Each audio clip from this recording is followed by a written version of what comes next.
Hi guys, Ancient Warrior. Welcome back to Prepping in Free America. If you like what you hear here, hit the subscribe button. And if you want to be the first on your block to know what craziness I'm talking about next, then hit the bell icon and hit all. Yesterday afternoon I had a young man ask me a question. Now, it wasn't a hard question, but it was a thought-provoking question. He and his wife, since COVID, since December 2019, they started prepping.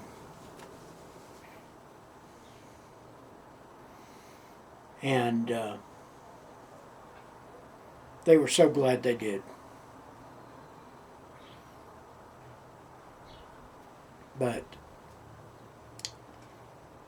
he said, how do I know if SHTF is upon us?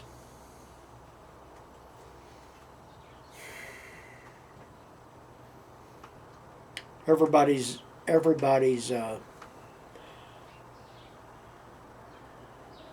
description of that's going to be different. I told him to kind of look at how it affects him and his wife. He liked that answer.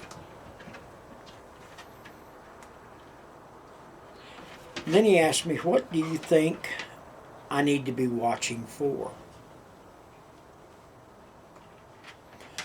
So let's look back at history. 2000, we had what was called the dot-com bubble bust. I know about it up front and personal because I was invested in a bunch of dot-coms. Lost everything.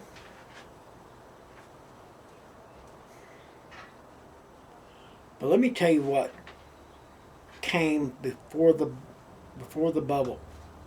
The stock market started dipping real bad. Oil started dipping real bad. These are two main indicators that when you see the stock market making a major dip and oil at the same time making a major dip, then you better pull your boots on and get them strapped up good. The noise you keep hearing is a dog running through.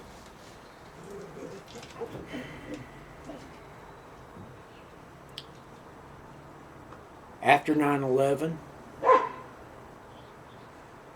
a lot of things changed. Then, our biggest problem came in 06. You see, in 06, Nancy Pelosi took over as Speaker of the House. In 07, January of 07, Harry Reid, another Democrat, took over as Speaker of the Senate.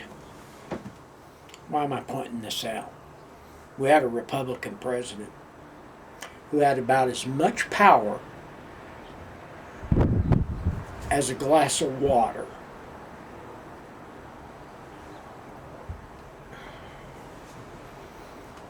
So let's talk about what happened. In 08, everybody's aware that the housing market collapsed. But what caused that? You know who the two main players are.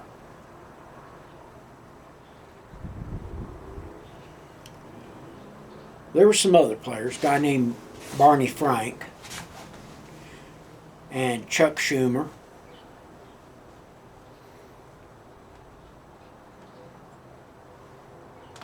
Feinstein.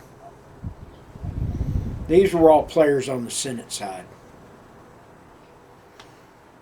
There was a bunch of players from the Congress side that You know, if I started naming them, it'd cover half of Congress. And a lot of them are retired now. They're gone.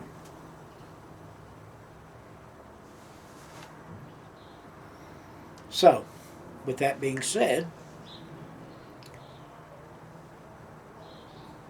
and if I hadn't seen the letter that came from Fannie Mae and Freddie Mac, I might have questioned it. But a friend of mine, lady I was dating at the time, was a realtor. And they put out a letter to everybody stating that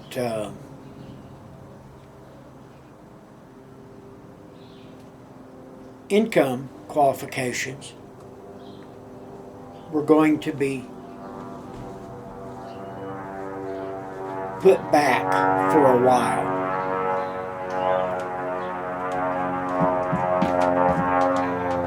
Now, what happened? People went crazy. They found there were no income requirements anymore. So what did they do? Most of these people who had marginal educations anyway, barely had probably high school. Some of them didn't even have that much. Went out and started buying McMansions.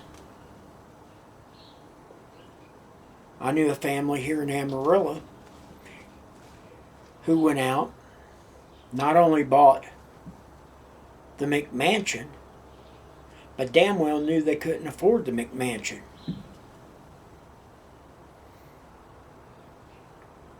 The husband was a long-term McDonald's employee. The wife was a long-term Pizza Hut employee. The son was delivering pizzas for Domino's. The middle girl worked for, she was a babysitter for a child rearing company here. Then the youngest son was working for a local grocery store. Now, guys, none of them, not a one of them, made more than $20K.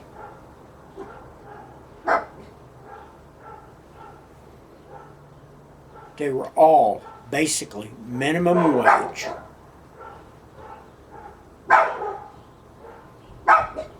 And they went out and bought a $380,000 home.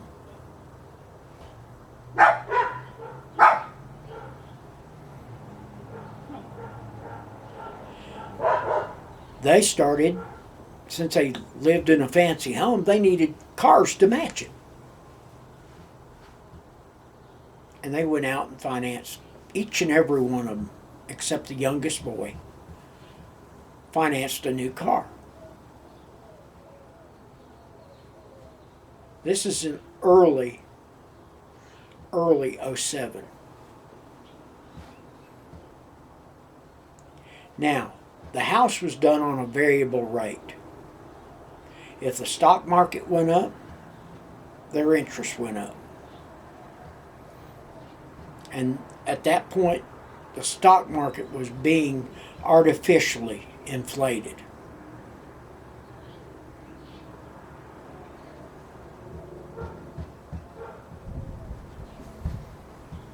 By June of '08, we were starting to see the the cracks in the wall.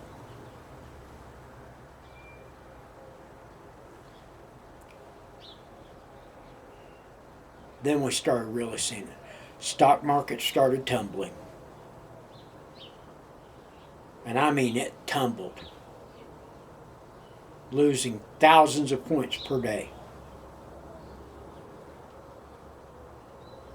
The oil prices went from $90 to $100 a barrel,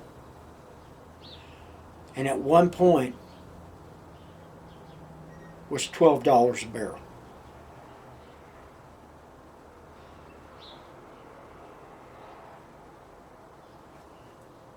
By August of 08, I kept warning people, hey, get out of the stock market, get out, get out, get out. They thought I was kidding. They thought I didn't know what I was talking about. Guys, I'm here to tell you, you start seeing oil and the stock market both tumbling at the same time. If you start seeing oil getting down around $30 a barrel again, right now I think it's at 62, then you better pull your boots on and strap them up. Get things ready because the bottom's fixing to fall out.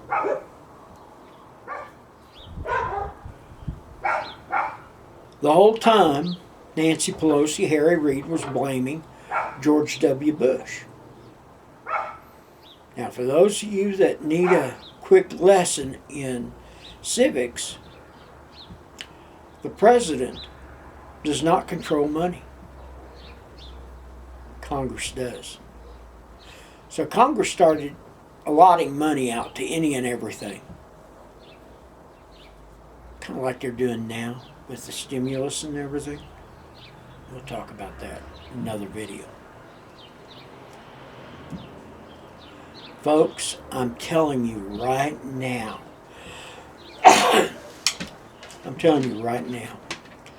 you need to get prepared for another collapse. I don't know if it'll happen this year, next year, or what year, but it's coming again.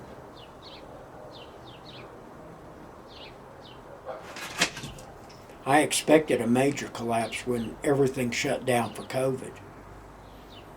But you know, it didn't. We were fortunate. Other countries, I'm going to guarantee you, they're suffering.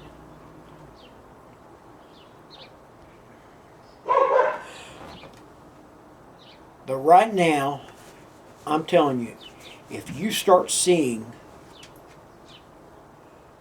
the stock market and oil prices tumbling at the same time, then you need to get prepared. Oh, and about the family who bought the McMansion. By August of 08, the middle girl and her mother both lost their cars.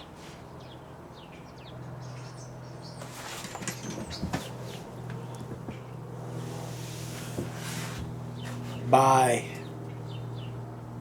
September, the husband lost his car. The only one that had a car was the youngest kid, because he was still driving the old junker he had. Folks, let me tell you something. They lost everything. Here we are,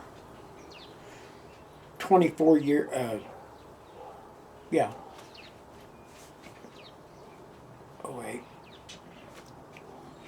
Here we are at 14 years down the road, 24. Here we are 14 years down the road and they're still trying to rebuild. I'm not going to tell you the after effects that happened to that family because it destroyed their family.